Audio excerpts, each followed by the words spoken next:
Hello happy people. శ్రీరామనవమికి మనము వడపప్పు చేస్తాం కదా! సో, అదే అనమాట పెసరపప్పు. ఇది నానబెడతాం కాబట్టి నేను మైక్రోవేవ్ చేస్తున్నాను. జస్ట్ ఒక 1 ½ మినిట్.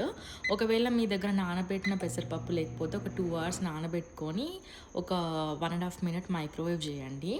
ఇప్పుడు ఒక పార్చ్‌మెంట్ పేపర్ తీసుకొని ఇట్లా మొత్తం స్ప్రెడ్ చేయండి. దీంట్లోకి కొద్దిగా సాల్ట్, కొంచెం కారం అండ్ ధనియాల పొడి యాడ్ చేస్తున్నాను. మీకు ఇట్లా స్పైసీ వెర్షన్ వద్దు అని అంటే ఓన్లీ సాల్ట్ యాడ్ చేసుకోండి. మనకి సేమ్ హల్దీరామ్స్ మూంగ్ దాల్ లానే ఉంటుందన్నమాట. నాకు కొద్దిగా స్పైసీగా తినాలనిపించి నేను ఇవి యాడ్ చేస్తున్నాను. ఇవన్నీ యాడ్ చేసి కొద్దిగా మిక్స్ చేసి లైట్గా ఆయిల్ స్ప్రే చేసి మంచిగా మిక్స్ చేసేసి ఎయిర్ ఫ్రైయర్లో పెట్టేసుకోవాలి. ఎయిర్ ఫ్రైయర్లో మనకి 355 డిగ్రీస్ ఫారెన్‌హీట్‌లో ఒక 10-12 మినిట్స్ మనం ఎయిర్ ఫ్రై చేసుకుంటే చాలా అంటే చాలా క్రిస్పీగా వస్తుందన్నమాట ఇది. చూడండి ఇక్కడ సౌండ్.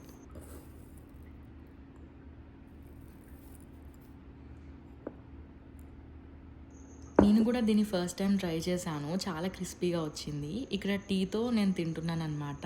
చాలా యమ్మీ ఉంది టేస్ట్. మీరు కూడా ట్రై చేయండి.